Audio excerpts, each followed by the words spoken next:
Killer killer Captain Miller director Arun Matheswaran இயக்கத்துல நம்ம தனுஷ் அவர்கள் நடிச்சு இப்போதைக்கு திரைக்கு வர காத்துக்கிட்டு இருக்க கேப்டன் மில்லர் ஜனவரி 12 இந்த படம் இப்போ தியேட்டருக்கு வர காத்துக்கிட்டு இருக்கு. கண்டிப்பா நம்ம வெயிட் பண்றதுக்கு இந்த படம் ஒரு பிரம்மாண்டமான ஆக்ஷன் மூவியா இருக்கும் அப்படின்ற மாதிரி நம்ம எல்லாருமே எதிர்பார்க்கிறோம்.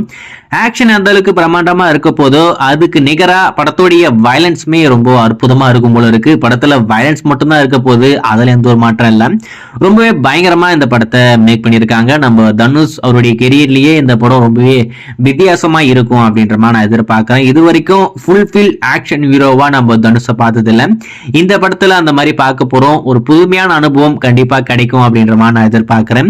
இந்த கேப்டன் மில்லர் படத்துடைய ட்ரைலர் ரீசெண்டா ரிலீஸ் பண்ணாங்க. நீங்க பார்த்திருப்பீங்க நம்புறேன். ரசிகர் மத்தியில நல்ல வரவேற்பு. அந்த ட்ரைலரும் இப்போதைக்கு ட்ரெண்டிங்கா போயிட்டு இருக்கேன். அதுக்கு முன்னாடி இந்த படத்துடைய ஒர்க்லாம் முடிச்சு படத்துக்கு சென்சாருமே வாங்கிட்டாங்க அப்படின்றது நம்ம எல்லாருக்கும் தெரிஞ்ச விஷயம் தான். சர்ப்ரைஸா இருந்த விஷயம் என்ன அப்படின்னு பாத்தீங்கன்னா, நம்ம அருண் மாதேஸ்வரன் இந்த படத்தை டைரக்ட் பண்ணியிருக்காப்ல. கண்டிப்பா இந்த படத்துக்கு கிளீன் ஏ சர்டிபிகேட் தான் வரும் அப்படின்ற மாதிரி நம்ம எல்லாருமே எதிர்பார்த்தோம். ஆனா கடைசியில யூ/ஏ அப்படின்ற மாதிரி சொல்லிட்டாங்க. ஆனா சென்சார் போர்டு இந்த படத்துக்கு கிளீன் ஏ சான்றிதழ் தான் கொடுத்துருக்காங்க. ஆனா படத்தரப்புல தான் அது வேண்டாம். அதாவது நம்ம சச்சி தோதி அவங்களுடைய பிலிம் கெரியர்லயே அவங்க எந்த படமும் ஏ சர்டிபிகேட்டோட கொண்டு வந்ததே இல்லையாமா. அதனாலதான் அவங்களே ரெக்வஸ்ட் பண்ணி எங்களுக்கு யூ சான்றிதழை கொடுங்க, இல்லைனாக்கா யூ/ஏ கொடுங்க அப்படின்ற மாதிரி கேட்டு இந்த படத்துக்கு கடைசியில நிறைய கட்டு வாங்கி யூ/ஏ வாங்கியிருக்காங்க. நிறைய கட்டு இருந்தாலும் எனக்கு ரொம்பவே பார்க்கும்போது ஆச்சரியமா இருந்த ஒரு கட்டு என்ன அப்படின்னு பாத்தீங்கன்னா, கிளைமேக்ஸ் ஃபைட் சீன்ல 4.5 நிமிஷத்தை கட் பண்ணி தூக்கியிருக்காங்க. அதாவது தொடர்ந்து 4.5 நிமிஷத்துக்கான ஃபுட்டேஜை கிளைமேக்ஸ்ல மட்டுமே கட் பண்ணி தூக்கியிருக்காங்க. என்னடா சொல்றீங்க, இது எப்படா கண்டினியூட்டி வரும்? அதாவது இப்போ இடையில இருக்கிற ஒரு 4.5 நிமிஷத்தை அவங்க கட் பண்ணி தூக்கியிருக்காங்கன்னா, இப்போ படமா நம்மளுக்கு பார்க்கும்போது அது கண்டினியூட்டி வரும் அப்படின்னு சொல்லிட்டு, ஐ மீன் வரணும் அப்படின்னு சொல்லிட்டு படத்தரப்புல இன்னும் கொஞ்சம் அதை ட்ரிம் பண்ணியிருப்பாங்க. அப்படி இருக்கும்போது அந்த இடத்துல அதாவது அந்த 4.5 நிமிஷம் என்னவா இருக்கும் அப்படின்றது எனக்கு ஒரு மிகப்பெரிய எதிர்பார்ப்பா இருக்கு.